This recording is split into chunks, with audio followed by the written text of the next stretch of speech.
Assalamualaikum warahmatullahi wabarakatuh. Saya Rina Indrawati, Kepala Sekolah SDBPI Kota Bandung. Saat ini kita semua dihadapkan pada tantangan besar membentuk karakter anak-anak kita di tengah perkembangan teknologi dan globalisasi yang semakin cepat.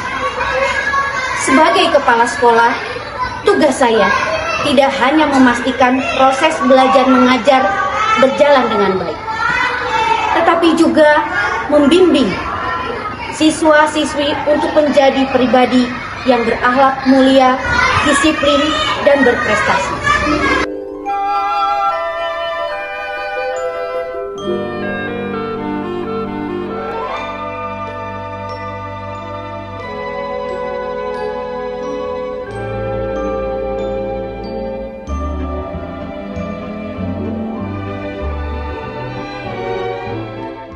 Dalam perjalanan kami untuk mewujudkan visi sekolah, kami mendapati beberapa tantangan di lapangan.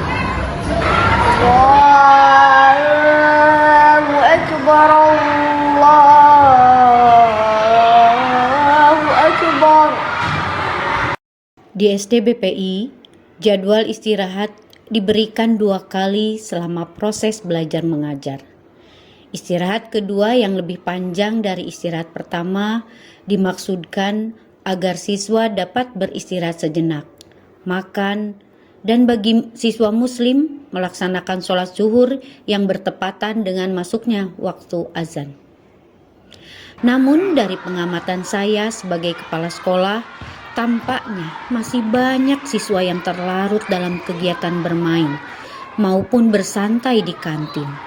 Ketika suara azan berkumandang, meskipun azannya terdengar jelas di seluruh penjuru sekolah, di lapangan anak-anak asik berlarian mengejar bola, menikmati keceriaan permainan. Sementara di kantin, ada yang masih asik makan dan berbincang santai dengan teman-temannya. Akibatnya, banyak siswa terlambat kembali ke kelas setelah istirahat dengan alasan baru saja menyelesaikan sholat. Bahkan beberapa tidak sempat makan dan sholat karena waktu mereka habis untuk bermain. Kondisi ini menjadi perhatian serius bagi saya. Perlunya pendekatan khusus agar anak-anak lebih disiplin dalam melaksanakan sholat tanpa terhambat oleh aktivitas lainnya. Sekolah perlu menemukan solusi agar siswa segera menunaikan sholat berjamaah ketika azan berkumandang, sehingga mereka tidak terlambat kembali ke kelas. Untuk mengatasi berbagai tantangan yang dihadapi terkait pelaksanaan ibadah siswa di sekolah, saya bersama tim manajemen sekolah merumuskan sebuah strategi yang komprehensif dan berkelanjutan. Baik Bapak Ibu, ada beberapa hal yang perlu kita diskusikan terkait dengan pengamatan saya ketika istirahat. Beberapa kali saya melihat ketika azan berkumandang, anak-anak masih sibuk, ada yang bermain bola, ada yang masih jajan di kantin, atau mereka masih asik dengan permainan mereka. Gitu. Nah, itu merupakan tantangan buat kita bagaimana agar solusi ini bisa kita dapatkan ketika sekarang kita berembuk seperti itu. Itu barangkali yang akan kita bicarakan sekarang.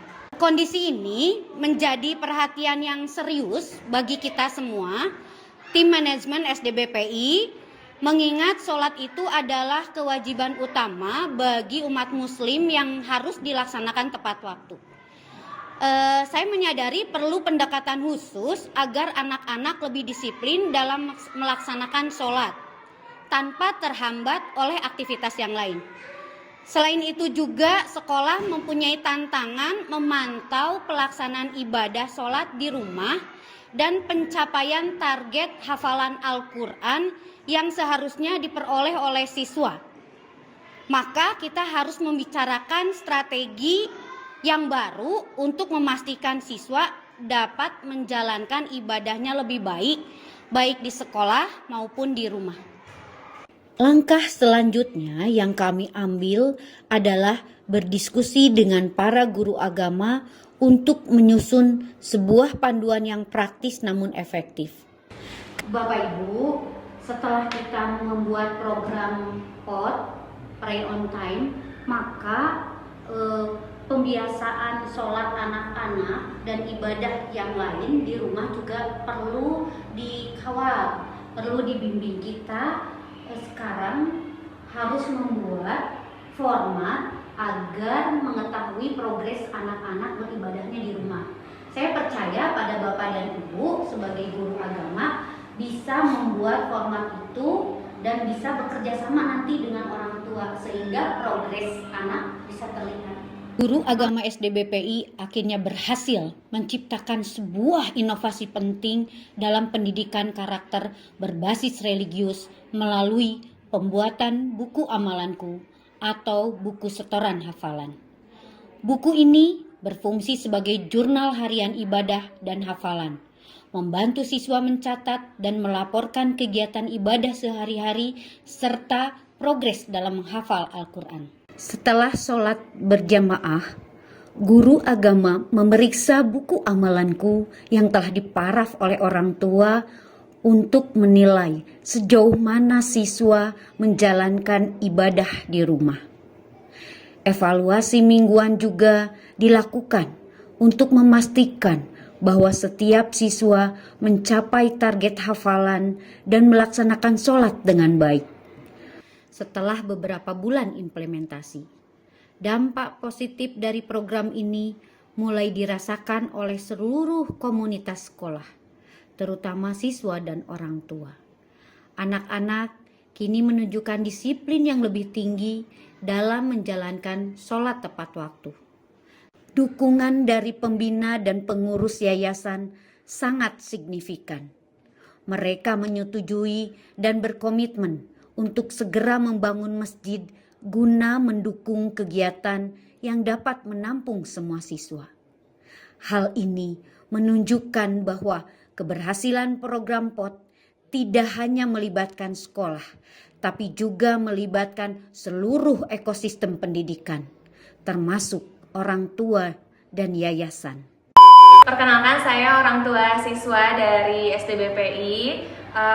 Saya ingin mengucapkan terima kasih kepada SDBPI karena telah menciptakan program POT yang dimana di sini dapat merubah anak saya yang tadinya tidak susah untuk sholat tepat waktu. Nah, dengan adanya program POT ini anak saya bisa disiplin ketika azan langsung sholat dan setiap hari dilakukan dengan semangat dan penuh disiplin dan tanggung jawab. Terima kasih SDBPI.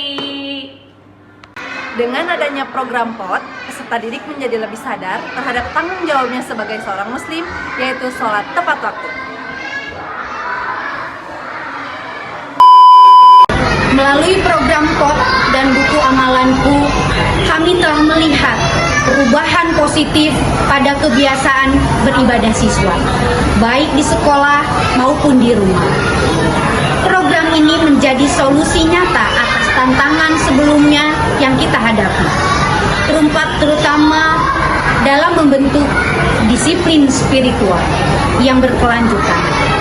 Dengan dukungan dari orang tua, program ini berhasil memperkuat ikatan antara pendidikan karakter di sekolah dan di rumah.